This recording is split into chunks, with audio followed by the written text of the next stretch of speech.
que volveremos a Sion cantando con gozo. Volveremos cantando. Volveremos saltando. Volveremos con gozo. Que se escuche. Volveremos gritando.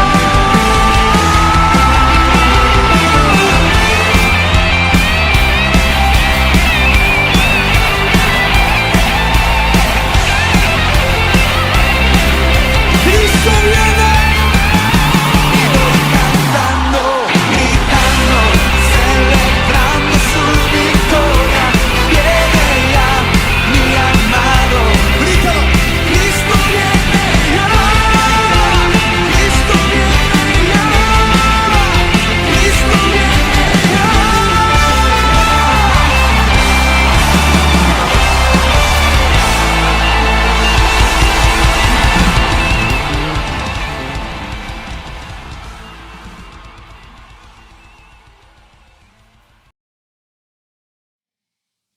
Vamos a hablar en esta mañana de la señal en la mano.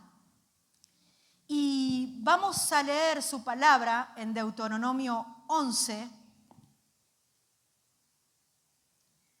18 y 19. Se lo voy a leer en la versión Reina Valera. Lo leemos en el nombre del Padre, del Hijo y del Espíritu Santo. Y dice así su palabra. Por tanto, pondréis estas mis palabras en vuestro corazón y en vuestra alma, y las ataréis como señal en vuestra mano, y serán por frontales entre vuestros ojos.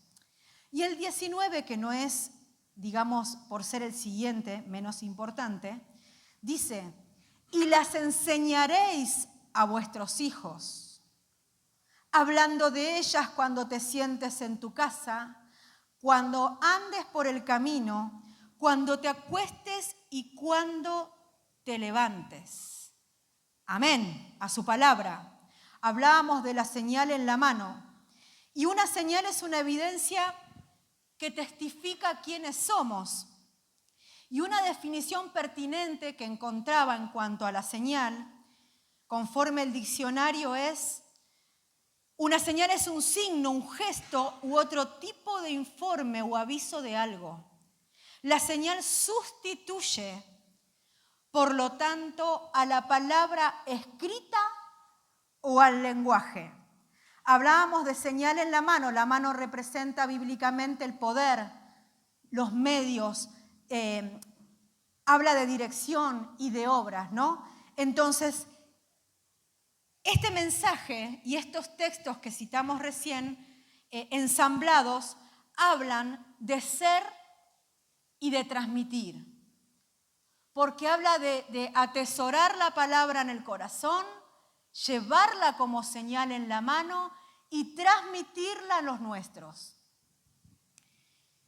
Cuando estos textos hablan de ser, habla de practicar y bregar continuamente por practicar las obras justas, caminar en la justicia del Señor.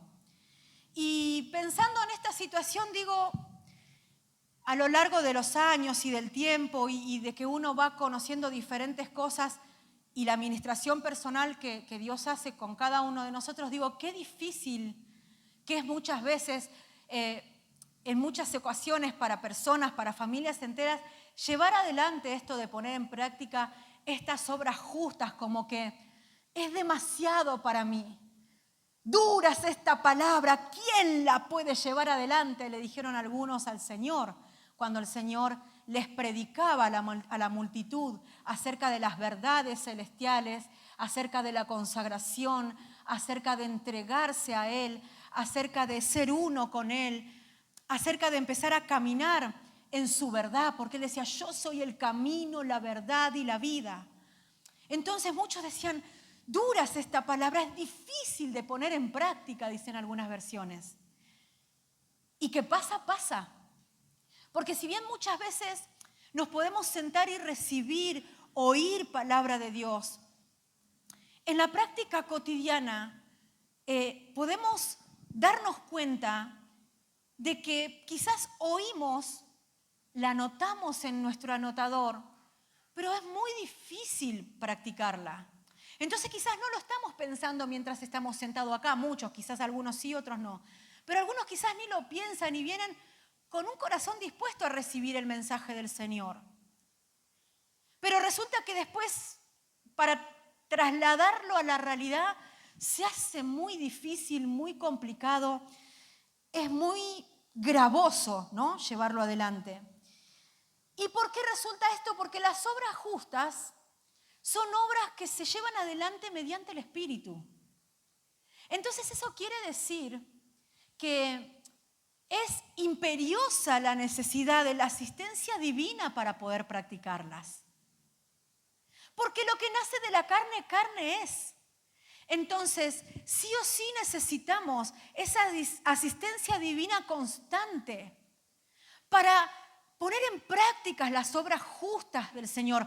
A veces hay situaciones familiares, situaciones anímicas, psicológicas, situaciones emocionales muy fuertes y espirituales muy fuertes, que nos tienen con un lastre y que queremos avanzar y queremos lo del Señor, queremos la verdad, queremos la vida, queremos la libertad, la restauración, queremos ser reivindicados por el Señor, pero ese lastre no nos deja avanzar.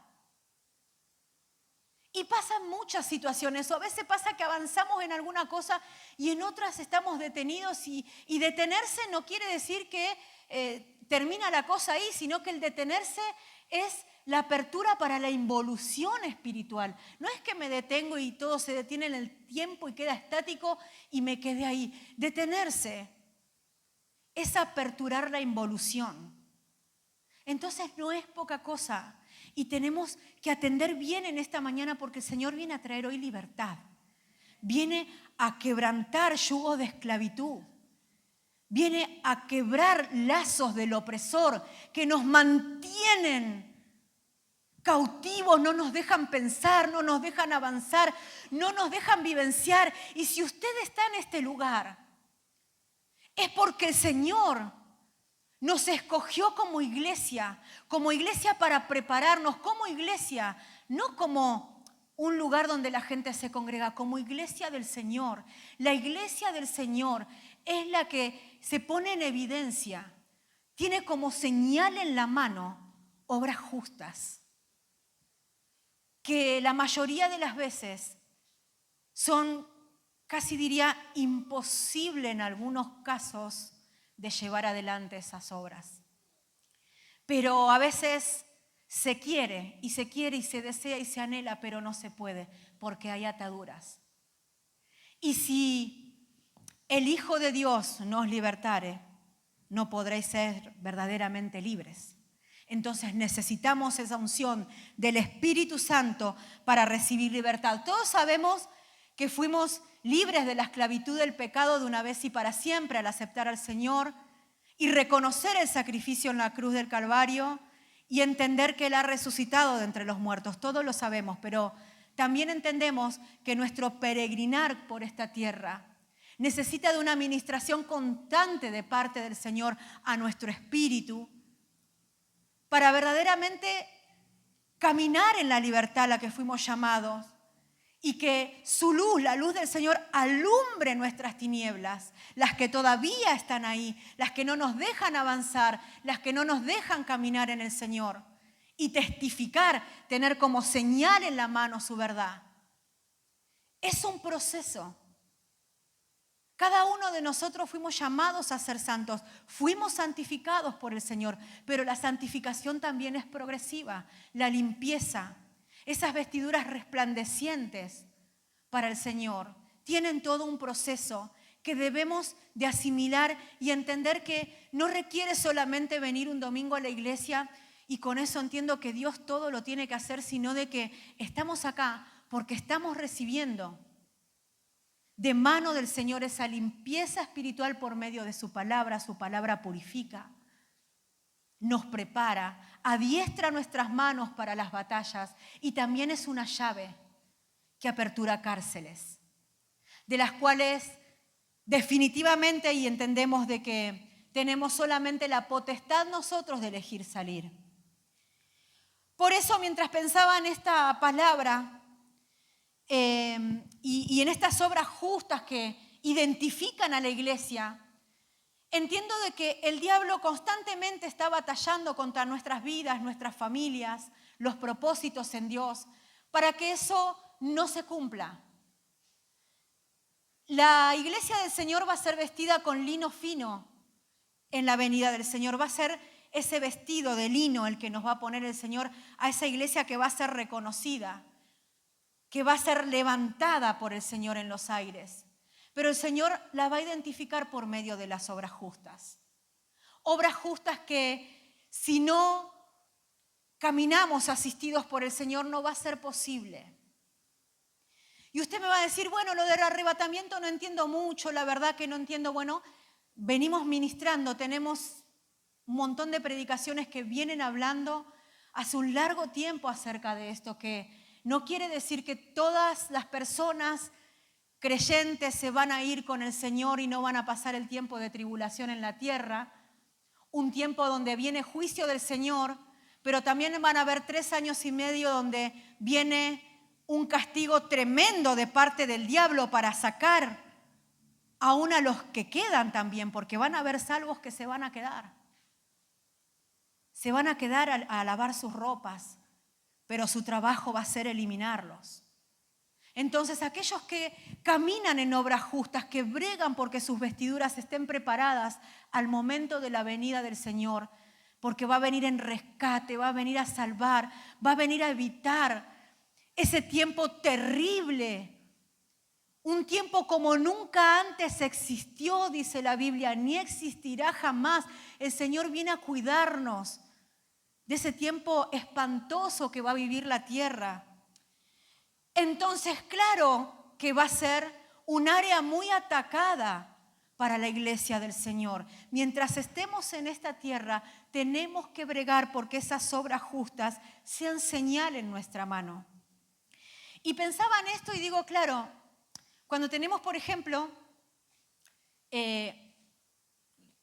televisión por cable o wifi en casa, esa señal, ¿no?, necesita un decodificador en casa para que nos transmita. O sea, nosotros prendemos la televisión, pero hay un módem o hay algún dispositivo que recepciona esa señal para poder transmitirla. Y pensando y salvando las distancias, ¿no?, acerca de lo que tiene que ver con un aparato tecnológico y nosotros como seres espirituales, el Señor también necesita de esos receptores en la tierra. Para cumplir sus propósitos nos escogió para eso, para que vivamos en santidad, para que llevemos su verdad como señal en nuestra mano y las transmitamos a los nuestros. Y vaya que es difícil, ¿no? ¿A cuántos se les corta el cable a veces? Y la señal de Wi-Fi. Pero acá la diferencia es que no depende de ese pago, ¿no?, mensual, ni depende de que aquel que nos da el servicio sea un servicio excelente, sino que acá depende de estar en comunión con el Señor. El Señor no nos corta la señal, no nos dice, bueno, no pagaste, te corto la señal, sino que nosotros muchas veces apagamos el interruptor al no estar en comunión con el Señor y esa señal no llega, entonces no podemos transmitir. Y en definitiva terminamos transmitiendo lo que en realidad tenemos y somos. Recuerden que la palabra de Dios dice que lo que sale del hombre contamina. Y en el corazón hay adulterios, fornicaciones, maledicencias, hay situaciones de maldad que deben ser limpiadas, que deben ser restauradas por el Espíritu Santo que mora en nosotros. Miren la gracia del Señor, que a pesar de ser imperfectos y tener que cambiar tantas cosas, el Señor nos escogió como su habitación. Y no solamente eso, sino para que podamos ser también esos receptores y transmisores de su gracia a otros. Entonces, claro que el enemigo va a batallar constantemente para sacarnos de esa posición. Aunque seamos creyentes, la realidad es que esto puede pasar. Y así como somos receptores del Espíritu Santo. El Espíritu Santo es incorpóreo y actúa a través de cada una de nuestras vidas. Tenemos que tener en cuenta que si no está el Espíritu Santo no hay muchas otras opciones. Vamos a ser receptores del sistema de tinieblas. Vamos a ser receptores de lo malo. Entonces miren qué importancia que es la comunión con el Señor, aún siendo escogidos, aún siendo ungidos por el Señor, aún teniendo la palabra de verdad, congregándonos, asistiendo, haciendo estudios bíblicos. La realidad que lo único que nos da cobertura es tener esa conexión continua con el Señor, que el Espíritu Santo esté activo en nosotros. Hay evidencias bíblicas de hombres que fueron ungidos por Dios, escogidos para llevar adelante su obra, para que sea el poder de Dios señal en su mano. Pero resulta que situaciones personales y descuidos personales, necedades, muchas otras cosas que podemos mencionar, han sido un portal, que fue un portal que abrió lamentablemente otras puertas que terminaron contaminando su alma. Mire, en Lucas 4:18 dice que el Señor abre las Escrituras y empieza a manifestar cuál es su misión aquí en la tierra. Nosotros como hijos de Dios y siendo portadores del Espíritu Santo de Dios, también debemos bregar por llevarla adelante. Dice, el Espíritu del Señor está sobre mí, porque me ha ungido para anunciar el Evangelio a los pobres. Me ha enviado para proclamar libertad a los cautivos y la recuperación de la vista a los ciegos, para poner en libertad a los oprimidos, para proclamar el año favorable del Señor. Y Él no está hablando de sí mismo como hombre, porque estamos hablando de Jesucristo, que era 100% Dios, 100% hombre en su transitar aquí en la tierra cuando vino a cumplir con su ministerio y su obra redentora en la cruz. Él estaba justamente, de alguna manera, queriendo resaltar, dice, el Espíritu del Señor está sobre mí, porque me ha ungido para anunciar. Había algo antes que tenía que ver con ese ungimiento, esa asistencia del Espíritu Santo en Jesús como hombre, para que pueda llevar adelante esta obra preciosa en la tierra, que era anunciar las buenas nuevas de salvación, libertar a los cautivos, dar vista a los ciegos. Entonces miren qué importante que es esa asistencia divina y tener constantemente la comunión con Él. Las obras justas son las señales, son la evidencia de la iglesia esposa, de la iglesia que se va con el Señor. Pero muchas veces dentro del pueblo de Dios hay mucha cautividad. Hay lazos que están atando, hay pensamientos cautivos, distorsionados, pensamientos mezclados. No hay plenitud en el Señor. Y quizás muchas personas no están viviendo eso, pero no están exentas de que pase, porque el que cree estar firme, mire que no caiga, dice la Escritura. Mire qué diligente que tenemos que ser con nuestra vida espiritual. No basta con que voy a una iglesia, con que voy desde la escuela bíblica, con que tengo todas las teologías hechas habidas y por haber, con que mis padres están en el Señor, con que sirvo, con que estoy en un ministerio. Todo eso va a ser quemado, son obras de acá, terrenales. Que no está mal prepararse, está bien. Pero eso tiene que ir acompañado de las obras justas que solamente son permanentes mediante la unción del Espíritu Santo. En ningún relato bíblico no vamos a encontrar con que Jesús hubo un tiempo en que dejó de hacer lo que tenía que hacer, sino que lo hizo y lo hizo hasta el fin. Amén. Entonces, nosotros podemos decir sí, pero nosotros que somos simples mortales, el Espíritu del Señor está sobre mí, por cuanto me ha ungido el Señor para dar buenas nuevas, para libertar a los cautivos. Pero ¿qué pasa cuando el cautivo soy yo? Pero ¿qué pasa cuando en casa hay cosas que todavía no se solucionan? Dijimos que en Apocalipsis la Escritura dice que la iglesia del Señor, la esposa, la que se preparó, tiene vestiduras, tiene como señal vestiduras de obras justas. Y eso es algo que debemos desarrollar de manera terrenal constantemente. Por eso el Señor dice, buscad las cosas de arriba y no las de la tierra. Poned la mira en las cosas de arriba y no en las de la tierra, para no ser absorbidos. Hablaba de que en muchos casos es difícil y en otros hasta imposible de cumplir el caminar en obras justas. Y pensaba en las situaciones como en las de Saúl, porque Saúl fue un hombre ungido rey, fue escogido por el Señor. De hecho, el profeta Samuel, cuando lo presenta delante del pueblo de Israel, dice, les presento, se lo estoy parafraseando, después léalo, ahí en Primera de Samuel, dice, les presento al rey que Dios ungió. No hay otro como él. No hay nadie quien se le compare.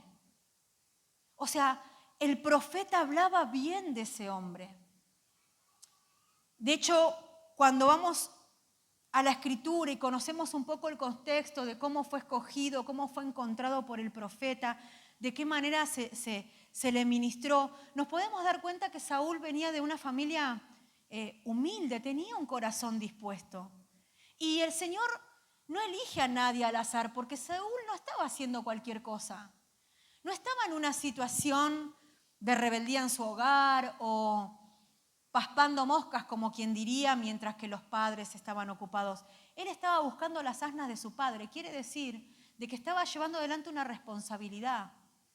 Estaba preocupado por honrar a su papá, por sujetarse. Evidentemente, él tenía que ver con los bienes de la familia y se preocupó. No dijo, bueno, total, a mí no me va a faltar de comer en casa. No, él se preocupó y fue con un criado a buscarlas. O sea que si nos ponemos a pensar, había muchas condiciones que nos hacen pensar que Saúl era un hombre sujeto, un hombre obediente y un hombre humilde. Cuando Samuel lo presenta como un hombre digno de fiar, digno de confiar. Por tanto, el Señor lo ungió y lo escogió para que gobierne sobre ustedes que tanto necesitan y están pidiendo un rey. Entonces, resumido, Saúl fue escogido como rey, fue ungido, pero lamentablemente en su transitar ministerial, evidentemente hubo algo que traté de investigar y, como dice la Escritura, digo yo, no el Señor, ¿no? Conforme las conclusiones que pude sacar, hubo una raíz de amargura que lamentablemente afectó todo el trayecto de su ministerio, porque todos sabemos cómo terminó Saúl, y el que no lo sabe, bueno, es una buena oportunidad para que lo busque en la Biblia y lo pueda estudiar. Saúl, siendo ungido rey y teniendo promesas preciosas de parte del Señor, quebrantó su conexión con Dios y empezó a ser como una especie de módem para lo contrario, ¿no? Empezó a recibir una señal que no era la del Señor. Y eso no solamente lo perjudicó a él de manera personal, sino que también perjudicó a toda la familia. Nosotros, cuando nos corremos de la voluntad de Dios y persistimos en estar en esa posición, no solo nos perjudicamos a nosotros mismos, sino que perjudicamos a quienes nos rodean. No es que es algo personal e individual. Claro que salpica a la familia.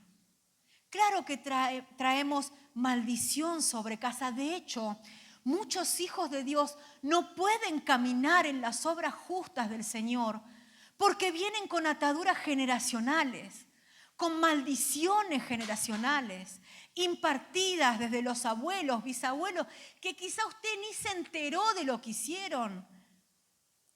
¿Qué ofrenda hicieron en su casa? ¿A quién entregaron sus almas? ¿Qué pecados practicaban? Capaz que ni sabemos, pero venimos arrastrando lastres generacionales que no nos permiten vislumbrar la palabra de Dios y vivirla. Y venimos a la iglesia y casi que venimos queriendo tocar al Señor y parecería como que volver a casa comienza toda la historia, de vuelta la mala historia, comienzan otra vez las situaciones negativas, las situaciones adversas y parecería que no termina más. Cuando perdemos la comunión con el Señor y no hay conexión, ni hablar de que si nuestros familiares no estaban en el Señor, imagínense que tenían todos los receptores juntos. Por eso es importante. Y uno puede decir, sí, pero en Cristo somos nueva criatura y las maldiciones generacionales se cortan. Se cortan cuando empezamos a caminar en la perfecta voluntad del Señor. Mientras hay lastres, mientras hay vendas espirituales, vamos a seguir conectados al pasado. Ahora vamos a ver un poquito acerca de eso. Cuando nos corremos de la voluntad de Dios, dice que tengamos la palabra, decía Deuteronomio, como señal en nuestra mano, como evidencia. Nuestra mano también dijimos que es figura del obrar, del tener una dirección, de tener semillas también de parte del Señor para sembrar. Cuando se pierde esa conexión espiritual con el Señor, empezamos a sembrar mezclas. Y ahí, en la familia, ¿no? Y ahí viene el problema. Y en las peores instancias se siembra cizaña.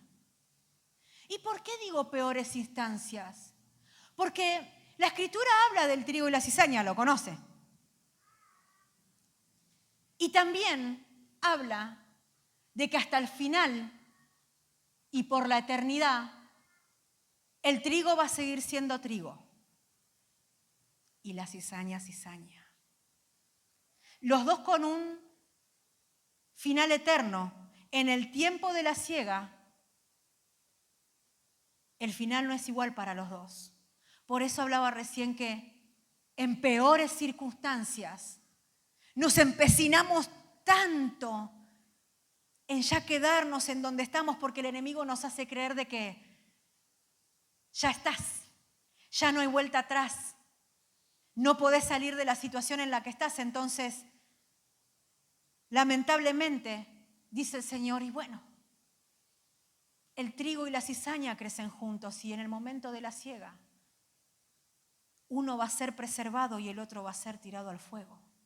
Entonces, nada de lo que hagamos fuera del Señor va a quedar sin consecuencias. No es solamente para nuestra vida, sino para los que nos rodean. Por eso tenemos que ser buenos receptores de lo del Señor. Cuando tenemos portales abiertos, da lugar a otras puertas. Esas puertas son vulneradas, puertas que el Señor quizás ha sellado, ha cerrado, o quizás están abiertas y ni siquiera nos estamos dando cuenta. Son puertas por donde el enemigo entra y empieza a ser transmisor de todo lo que tiene el reino de las tinieblas para destruir las familias. Y eso pasa dentro de los hogares, aún cristianos, porque la realidad es que no podemos ponernos a hablar del afuera porque el afuera tiene su gobierno. Pero a nosotros nos gobierna Cristo, amén. Pero ¿cuántas veces con el corazón en la mano podemos decir, en casa muchas veces no gobierna el Señor? Gobiernan los malos tratos, la violencia, la maledicencia, las fornicaciones, la pornografía. ¿Cuántas cosas gobiernan en casa muchas veces? Y hasta aún el diablo nos ciega de tal manera que nos hace pensar que no es para tanto y que quizás también otros lo hacen, pero como yo contrarresto con estas obras buenas, no es para tanto. Ay, amados, no es así nomás. Todo eso trae situaciones completamente malditas sobre nuestra casa. Situaciones a nivel personal, a nivel matrimonial, a nivel emocional, como familias, en las relaciones con los hijos. Y son situaciones aún a nivel laboral, económico, a nivel sexual. Son situaciones y problemas cíclicos suceden constantemente. A veces parece que se atemperan un poco por un tiempo, pero más tarde, más temprano, una chispita así hace que todo se vuelva a prender fuego. Y lamentablemente muchas veces nos acostumbraron a meter las cosas bajo la alfombra, que no se note tanto y seguir viviendo igual. Total, no me morí. Pero en el nombre de Jesús, la verdad es expuesta por medio de la luz para que seamos libres. Amén. Porque tenemos que tener esa responsabilidad de parte del Señor, de todos los días presentarnos delante del Señor y decir: Señor, líbrame de lo que me es oculto. Esa era la diferencia que tenía, ¿no?, David con Saúl, porque David fue su sucesor. Lamentablemente, Saúl, aún siendo elegido por Dios para ser su fiel transmisor y protector del pueblo de Israel, llevó adelante su tarea de otra manera. Cuando vemos en 1 Samuel 10, versículo 6, dice que el Espíritu del Señor viene sobre Saúl, lo hace profetizar y dice, hay algo precioso que dice en su palabra, dice, y sucedió que cuando él volvió la espalda para dejar a Samuel, habla de Saúl, Dios le cambió el corazón y todas aquellas señales le acontecieron aquel día. Fue mudado en otro hombre, fue ungido por el Señor, restauró su corazón, le dio un corazón conforme a él, pero resulta que eso necesita un mantenimiento. Pero cuando leía esto, y por eso les decía hace ratito, digo yo, no el Señor, sino que lo saqué por deducción, por revelación si quieren. Cuando miraba la situación de Saúl, digo, ¿qué lo pudo haber hecho cambiar de esta manera? Cuando Samuel lo presenta delante de todo el pueblo de Israel, resulta, dice, que había entre el pueblo hombres perversos, hombres indignos, dice alguna otra versión que leí, que cuando Samuel presenta a Saúl, empezaron a murmurar y lo empezaron a criticar y empezaron a decir, este va a ser nuestro rey. Esta poca cosa, ¿de dónde salió? A ver cuántos estudios tiene. ¿Quién lo levantó? A ver. Salió de ahí desde atrás buscando unos asnos y de un día para el otro resulta que ahora es rey. Parafraseándolo un poco, ¿no? Y dice que Saúl escuchó esa murmuración. ¿Y saben lo que dice la Escritura? Que se hizo el tonto, hizo como que no escuchaba. En ningún momento la Escritura dice, y Saúl desechó de sí las murmuraciones porque sabían que venían del enemigo. Dice que él se hizo el sordo. Se hizo el sordo, pero escuchó. Y evidentemente lo recepcionó en su corazón. Porque más adelante, cuando él es destituido y viene el profeta a decirle, mira, no va más, el Señor te saca el reino. Lo primero que se evidencia no fue un arrepentimiento y un temor y una vergüenza delante del Señor por haber descuidado tremendo privilegio y tremenda honra de haber sido ungido por el Señor para gobernar el pueblo. A él no lo entristeció el pecado, no lo entristeció su desobediencia, no le preocupó eso. ¿Saben lo que le preocupó? Le dijo al profeta, bueno, pero salgamos como si nada, que nadie se dé cuenta que el Señor me está sacando. Quería seguir siendo reconocido. Entonces la puerta, pienso y entiendo de parte del Señor, que abrió Saúl en el momento que el Señor lo ungió, fue esa falta de reconocimiento, no ser reconocido. Fue doloroso para él. ¿Para cuántos es doloroso no ser reconocidos por los padres, en la familia, no ser valorados? Muchas situaciones de abandono en el hogar. O quizás padres que estaban, pero tenían una actitud de abandono con sus hijos. Y crecimos muchas veces así. Hijos abandonados, dejados de lado por los padres, o con padres que hacían preferencia por los hijos que ellos consideraban mejorcitos, más buenitos, más educaditos y con mejores notas de la escuela. ¿Cuántas veces padecimos por situaciones que como Saúl escuchamos conversaciones donde nos dejaban de lado, donde no nos reconocían, donde no nos amaron por ser hijos, sino que el amor hacia nosotros tenía que ver con otros valores?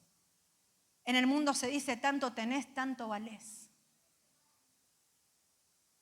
Pero en el reino de Dios todos valimos un precio muy alto para el Señor y fue su sangre. Por eso la Escritura dice, aunque tu padre y tu madre te dejaren, con todo el Señor te recogerá. Amén. Y tenemos que aferrarnos de esa verdad espiritual y de esa paternidad.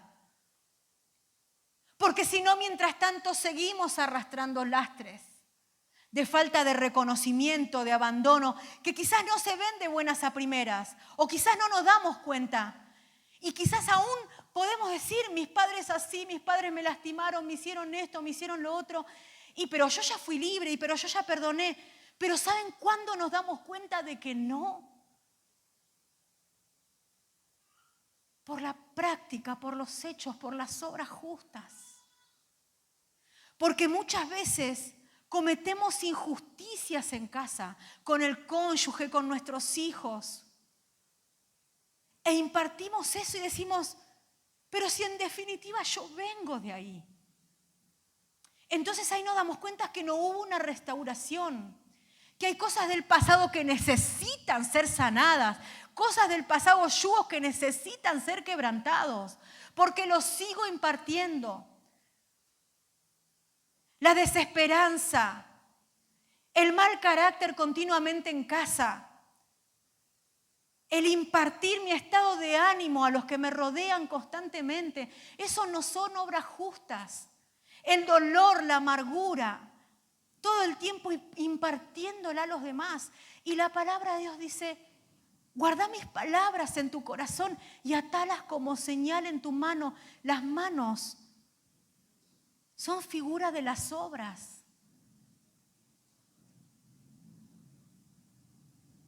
Amados hermanos, nos va a costar un montón llevar adelante la práctica de las obras justas que primero deben ser para honrar al Señor. No, porque si la motivación es, bueno, quiero que me vaya todo bien en casa, entonces la motivación tiene que ser honrar al Señor. No hacer vana la sangre de Cristo. Entonces, por ende y por consecuencia, todas las demás cosas van a ser añadidas. La plenitud en casa, la armonía, la paz, la edificación de nuestros hijos, el cuidado del Señor, la cobertura de Dios sobre nuestra casa.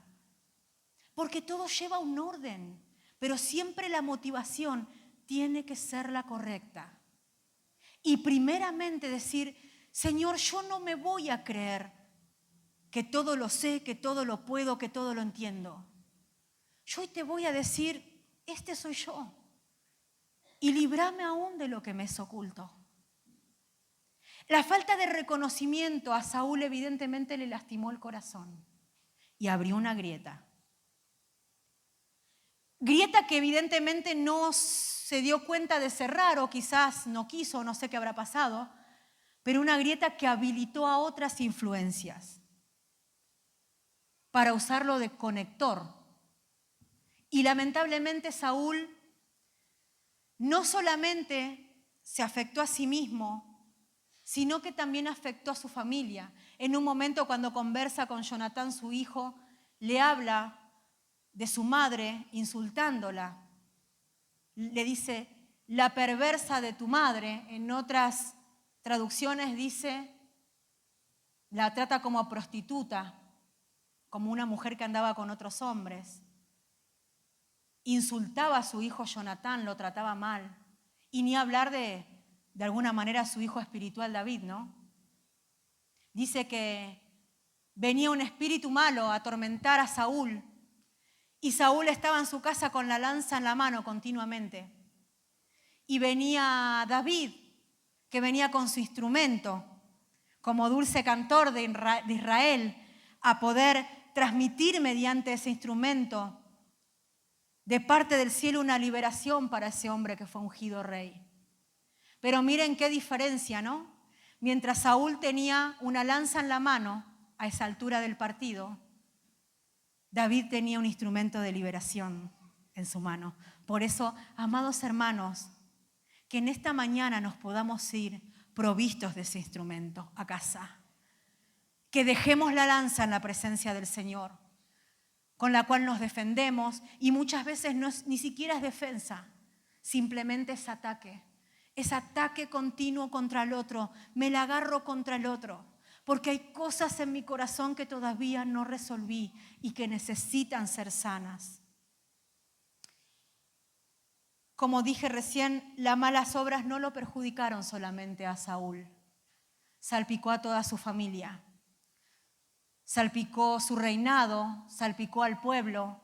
O sea, lo que hagamos no nos afecta solamente a nosotros, y muchos de nosotros, aún estando en el Señor durante mucho tiempo o quizás hasta hoy, muchas almas caminan encarceladas, siendo cristianas, amando al Señor, pero viven presas de adicciones, de situaciones que perjudican su vida personal, situaciones autodestructivas, que no las dejan vivenciar esa paternidad del Señor sobre su vida, ese cuidado. Por eso pensaba y digo, qué bárbaro, porque a veces hablamos de las obras justas y digo, Señor, ¿a cuántas familias le debe costar esto? Levantarse en la mañana y proponerse, aunque sea caminar en esas obras justas, pero no pueden, porque son vencidos constantemente de lo malo, porque hay algo que los está interceptando continuamente para que la obra de Dios no se lleve adelante como Dios dispuso de antemano. El inicio del fin de Saúl creo comenzó con ese resentimiento, porque creo que si no, la Escritura no deja al azar nada, ni lo pone para rellenar. Por algo está aclarado en ese último versículo cuando, después de ser presentado al pueblo, dice, y los perversos murmuraban, y Saúl hizo como que no escuchaba. Marcó un antecedente. Entonces yo noté varias cosas por las que pienso que fue el inicio del fin de Saúl, aún siendo escogido por Dios. El inicio de su ministerio no reconocido, la ansiedad que sumado a su orgullo lo llevó a la falta de sujeción cuando el profeta le dijo, destruí todo lo que hay en Amalek, y resulta que él fue y destruyó lo que quiso y tomó para sí lo que le parecía mejor. También tenemos el acontecimiento donde Samuel no llegaba y en su ansiedad Saúl preparó una ofrenda, hizo holocausto al Señor. No le era permitido al rey hacerlo, tenía que hacerlo el profeta, pero su ansiedad lo llevó a pasar por encima del profeta de Dios, a hacer algo sin cobertura. Eso es justamente ignorar voluntariamente. Después, luego, la envidia a David, la codicia por el reino, la necesidad de reconocimiento, a la apariencia, fue un combo explosivo que terminó con la vida de Saúl, con la de su familia y con mucha gente del pueblo.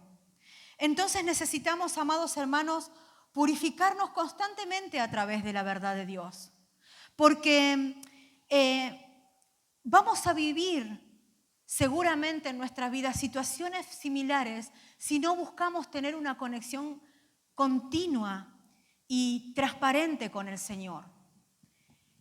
Hay situaciones, como dije, que tienen raíz generacional.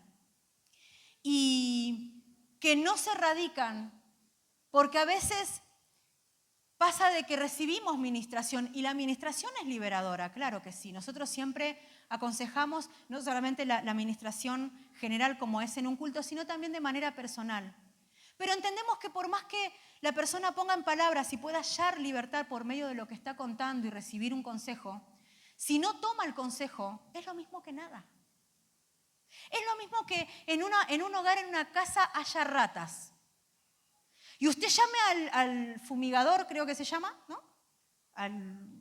La persona que es profesional en eliminar ratas. Y bueno, sacamos todas las ratas de casa. ¡Ay, qué bueno! Salieron las ratas de casa, pero si no sacamos la basura que las atrae, las ratas van a seguir viniendo. Entonces la administración, el poner en palabra lo que nos pasa, claro que trae libertad. Aún de las cosas de nuestro pasado y aún de las cosas que ni siquiera nos enteramos de nuestros padres que nos esclavizan. Pero qué importante es cuando tomamos el consejo, cuando sacamos la basura. No es solamente sacar las ratas. Se trata de sacar lo que hay en el corazón, que hablábamos al principio, que puede estar ahí. Y no solamente sacar, sino también no darle lugar. Porque quizás usted me diga, ay, pero hermana, yo tengo limpiecito mi corazón, la verdad que acabo de limpiarlo antes de llegar a la iglesia. Pero hay que cuidar de que no se llene de basura. Saúl evidentemente llegó con un corazón limpio al ministerio, pero terminó totalmente contaminado. ¿Qué tenemos en la mano, hermanos? Y según la Biblia podemos tener muchas cosas. Dice, Proverbios capítulo 6, versículo 17, habla de homicidios. Dice, manos que derraman sangre inocente. ¿Qué tenemos en nuestra mano? Conforme la Biblia podemos tener manos derramadoras de sangre inocente. Ay, sí, hermana, ¿no vio cómo está el tema del aborto? Desde que lo legalizaron, ¿cuántos abortos hay? Sí, es aplicable. Pero también vio en las noticias que hay muchos padres matando a sus hijos.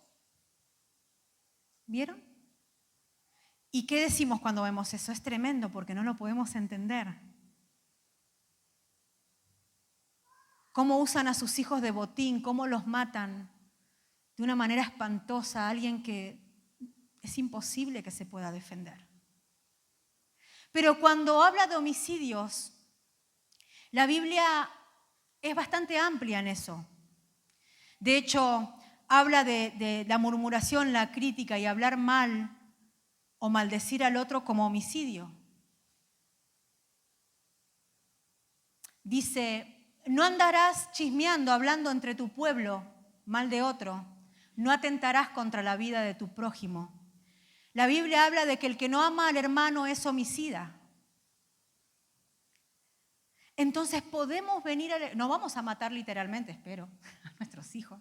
Dios nos guarde de que un espíritu malo nos tome. Para eso tenemos que tener una conexión activa y continua con el Señor, porque ninguno estamos exentos de ser influenciados, por más cristianos que seamos. No solamente para derramar sangre inocente, sino para autodestruirnos nosotros. Y la Escritura dice, no destruyas la obra del Señor. O sea que la obra del Señor puede ser destruida en mí, sí. Por eso dice que la sabia edifica y la necia destruye. Entonces, muchas veces derramamos sangre de inocentes por medio de tener como señal en la mano otras cosas que nada tienen que ver con el Señor. Que por medio de una raíz de amargura, de una falta de perdón, de situaciones que vienen de nuestro pasado que no nos dejan avanzar, terminamos impartiéndola en la familia. Y nos convertimos y terminamos teniendo manos derramadoras de sangre inocente. Cuando no alimentamos a nuestros hijos espiritualmente, los estamos matando. ¿Recuerdan qué decía Deuteronomio? Escuchen, váyase a casa y guárdeselo para usted. Escuchen, reciban, atesoren, ténganlo como señal en su mano, pero transmítansela a sus hijos. Denle vida, estaba diciendo.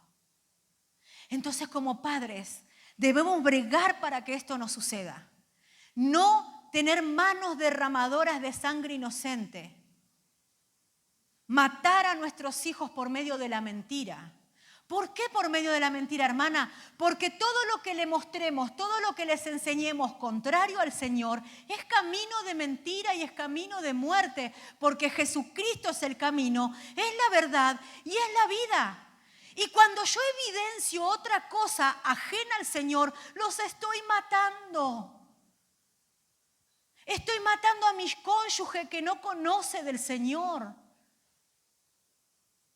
Y lejos de impartirle vida, estoy derramando sangre inocente. Cuando el Señor me llamó a impartir vida, cuando me manejo conforme a parámetros familiares, cosas que me enseñaron y entiendo que son así y no voy a la Escritura, lo más probable es que lo repita por generaciones en mi familia, creyendo que está bien. Y atamos y maldecimos y creemos que todo está igual porque voy al cajero y la plata está, y porque me salió la changuita y porque tengo para comer. Pero dice la Escritura que si nuestra esperanza está solamente en eso, somos más dignos de lástima que los del mundo. Es mucho más que eso la vida en el Señor. Es plenitud de gozo. Delicias a su diestra para siempre, no nos será quitado. El bien y la misericordia te seguirán todos los días de tu vida y en la casa del Señor estarás para siempre. Esa es la verdad de Dios. La mentira del diablo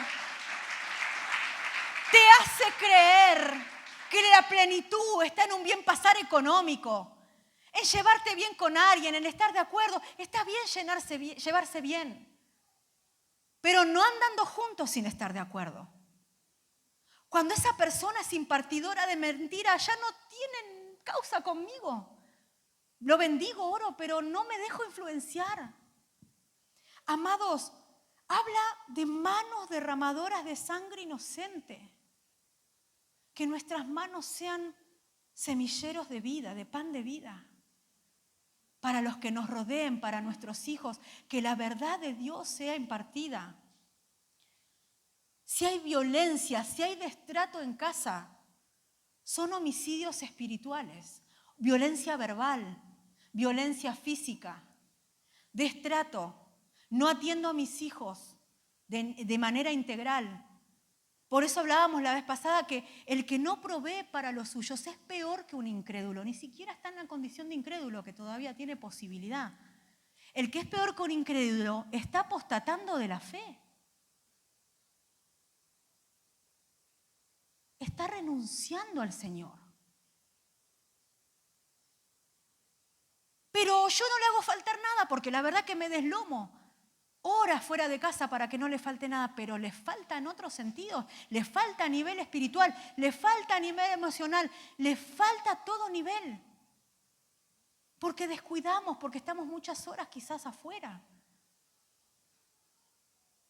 Que nuestras manos no sean manos derramadoras de sangre inocente, que breguemos. Yo entiendo, hablaba con alguien la vez pasada y le decía, no es todo el trabajo a veces. Entiendo de que a veces las personas dicen, si no salgo a trabajar, mi familia no come, está bien. Pero su familia es su primer ministerio, amén. Y es su prioridad, amén. Primero el Señor, la familia, luego pasa a ser su prioridad, su primer ministerio. Y esa prioridad es cuando usted sale a trabajar para darles de comer, pero cuando vuelve a casa también. Entonces ese tiempo en donde vuelvo cansado o cansada de trabajar, mi familia sigue siendo mi prioridad. Y le pido a Dios fuerzas para poder atender a mi familia. Porque mi familia no deja de ser mi familia porque trabajemos. Entonces tenemos que bregar para que esto no suceda. ¿Qué hay en nuestra mano? La Biblia también habla de destrucción. Proverbios 14:1. La mujer sabia edifica su casa, pero la necia con sus manos la derriba. ¡Ay, zafé! Porque habla de las esposas. Cuando la Escritura habla en Proverbios de la mujer, es figura de la iglesia del Señor. Por eso tiene un montón de características maravillosas. Después lea Proverbios 31, que habla de las obras justas de la iglesia. Dice, la necia con sus manos las derriba. Hacer caso omiso a la verdad o acomodarla es también una obra destructora. Como decíamos, no destruyas la obra de Dios. A veces, amados, hay personas que quizás en sus matrimonios, en sus vidas personales, no has tenido suerte, dijo alguien. La pasaron mal. Pero ¿sabe qué? Hay un secreto y tómelo y guárdelo. Un misterio del Señor, para muchos quizás, hoy será descubierto. El matrimonio y la familia es una creación del Señor, es un diseño del Señor. Por tanto, es imposible que un matrimonio sea saludable, sea pleno, sea bendito, sea santo, sea consagrado al Señor, sea colmado de obras justas, si no hay una conexión del cielo. Si no se camina bajo la unción del Espíritu Santo en el matrimonio y en la familia. Entonces aquellos que pensaron que podían llevar el matrimonio adelante como mejor les parecía, que total todo el mundo lo hace, imparten eso. Sus malas experiencias matrimoniales por no llevarse de la voluntad del Señor hace que a los hijos, a las personas que los rodean, les impartan eso. Que el matrimonio es lo peor. Lo imparten no con dichos solamente, sino también con hechos. Que la familia es lo peor que te puede pasar. Que es a lo último que tenés que apuntar. Porque hay maldición en ellos, en su corazón. Porque no se pusieron bajo la voluntad del Señor. Es totalmente contrario a la Biblia, porque ¿sabe lo que dice la Biblia de la familia? ¿Sabe lo que dice la Biblia del matrimonio? Que es el mejor estado del hombre. Entonces, ¿cómo nosotros podemos recibir una influencia que nos diga lo contrario? Casarse no está bueno. Tener un noviazgo en el Señor no está bueno. ¿Cuántas veces como padres podemos avalar eso? Y bueno, está bien, porque total es buenita, es buenito. No se trata de bueno o malo, se trata de una relación espiritual. Si el Señor nos dice yugo desigual, no. Es porque el matrimonio está creado por Él, bajo la unción del Espíritu Santo, va a ser prosperado. Pero si la otra persona está en otra, no va a ser posible eso. No es un capricho del Señor. Todo lo contrario a lo que te digan sobre un noviazgo bajo la voluntad del Señor, sobre un matrimonio bajo la voluntad del Señor, sobre una familia bajo la voluntad del Señor, es mentira del diablo para sacarte de la perfecta voluntad. Acá no hablamos de familias modernas. Hay una creación y hay una forma de llevarla adelante y la Biblia es nuestra regla de fe y conducta. Vamos terminando, Proverbios 24:33. Un poco de dormir, un poco de dormitar, un poco de cruzar las manos para descansar. Habla de adormecimiento. ¿Qué hay en nuestras manos? ¿Hay sueño? ¿Hay adormecimiento espiritual? No estoy atento, no estoy discerniendo los tiempos del Señor. ¿Qué está pasando? No tenemos que permitir que eso pase. La señal de la iglesia sabia es la que está colmada de obras justas. Y Proverbios 31, versículo 31 dice, reconózcase lo que ha hecho con sus manos. Habla de la mujer sabia de la iglesia. Sea alabada ante todos por sus logros.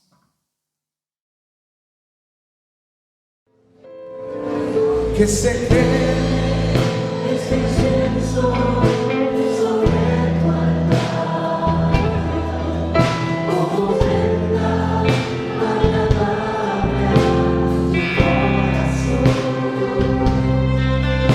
Aquí sube la fragancia de mi adoración.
decirle con tus palabras, te amo,